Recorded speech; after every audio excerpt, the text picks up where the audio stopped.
আপনাদের ভোটে মুখ্যমন্ত্রী নির্বাচিত, আপনাদের ভোটে জেলা পরিষদ নির্বাচিত, আপনাদের ভোটে পঞ্চায়েত নির্বাচিত, আপনাদের ভোটে গ্রামসভা নির্বাচিত, আপনাদের ভোটে মিউনিসিপ্যালিটি নির্বাচিত। তাহলে নাগরিকই যদি না হন তাহলে ভোটটা আপনি দিলেন কি করে? নাগরিকই যদি না হন তাহলে আপনার রেশন কার্ড রইল কি করে? নাগরিকই যদি না হন আপনার ছেলেমেয়েরা স্কুল কলেজ মাদ্রাসায় যাচ্ছে কি করে? নাগরিকই যদি না হন মাঠে ফসল ফলাচ্ছেন কি করে? নাগরিক যদি না হয় বিড়ি শ্রমিক কাজ করছেন কি করে? নাগরিক যদি না হন ধামসা মাদল বাজাচ্ছেন কি করে? নাগরিক যদি না হন মাথা উঁচু করে চলছেন কি করে? মনে রাখবেন, আমরা সবাই নাগরিক, আমরা সবাই রাজা। আমাদের এই রাজার রাজত্বে নৈজগদের রাজার সনে মিলবে কি সত্যে? এটা রবীন্দ্রনাথ ঠাকুর বলেছিলেন। রাজতন্ত্র চলে গেছে, তাই গণতন্ত্র ফিরে এসছে।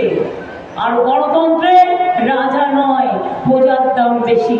একটা কোটিপতি লোকের যা ভোটের দাম, একটা গরিব রিক্সাওয়ালার তাই ভোটের দাম। এটা মাথায় রাখবেন। একটা কোটিপতি লোকে যা ভোটের দাম, একটা বিড়ি শ্রমিকের তাই ভোটের দাম। অধিকার আপনাদের সকলে আছে, তাই জেনে রাখবেন, এনআরসি বলেছি করতে দেব না তো দেব না।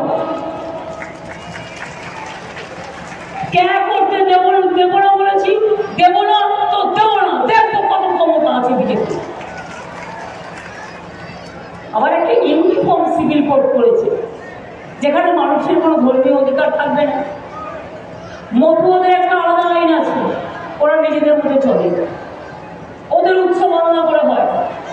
রাজবংশীদের একটা আলাদা ভাষা আছে, ওদের একটা আলাদা কালচার আছে, ওরা ওদের মতো করে চলে। আমি নিজে 200 রাজবংশী স্কুল করে দিয়েছি, পঞ্চানন বর্মা বিশ্ববিদ্যালয় করে দিয়েছি, রাজবংশী ভাষা একাডেমি করেছি, মতুয়াদের নামেও হরিচাঁদ ঠাকুরের নামে বিশ্ববিদ্যালয় করে দিয়েছি, মতুয়াদের বড় মাকে সমস্ত আমি দেখাশোনা করতাম, ওদের গেট আমি করে দিয়েছি। আমি জানি এগুলো। তাহলে হিন্দুদের বিবাহ সিস্টেম আলাদা, হিন্দুদের মধ্যে অনেক কাস্ট, তার মধ্যে আবার সাব কাস্ট। সংখ্যালঘুরা করে তার নিজের মতো, বৌদ্ধরা করে বৌদ্ধদের মতো, জৈনরা করে জৈনদের মতো, আদিবাসীরা করে আদিবাসীদের মতো, রাজবংশীরা করে রাজবংশীদের মতো, মতুয়া করে মতুয়াদের মতো, পাহাড়িয়া করে পাহাড়িদের মতো, খ্রিস্টানরা করে খ্রিস্টানদের মতো, পাঞ্জাবিরা করে পাঞ্জাবিদের মতো। তাহলে তোমরা কেন বলবে ইউনিফর্ম সিভিল কোড করে দেবো? কে কি খাবে সেটা ঠিক করে দেবে, কে কোন ধর্ম পালন করবে সেটা ঠিক করে দেবে, কে কি জামা কাপড় পরবে সেটাও ঠিক করে দেবে, আপনি নাগরিক থাকবেন কিনা সেটাও ঠিক করে দেবে। অর্থাৎ এরা রামকৃষ্ণ পরমহংসদেবের হিন্দু ধর্ম মানে না, এরা স্বামী বিবেকানন্দের হিন্দু ধর্ম মানে না, এরা মতুয়াদের হিন্দু ধর্ম মানে না, এরা রাজবংশী ধর্ম মানে না।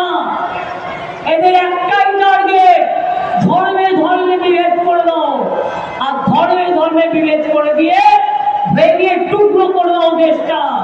একটাই দেশ, একটাই নেতা, একটাই নেতা, একটাই নির্বাচন, একটাই নির্বাচন, একটাই খাওয়া, আর সবাই খাবে খাওয়া।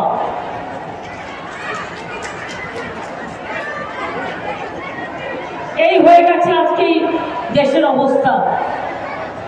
আমরা যা যা বলেছিলাম ইলেকশনের আগে সব করে দিয়েছি। আজকে বিজেপিকে বলতে হবে তারা যা যা বলেছিলেন তার একটাও কি করেছেন? বলেছিল 15 লাখ টাকা করে আপনাদের অ্যাকাউন্টে দেবে,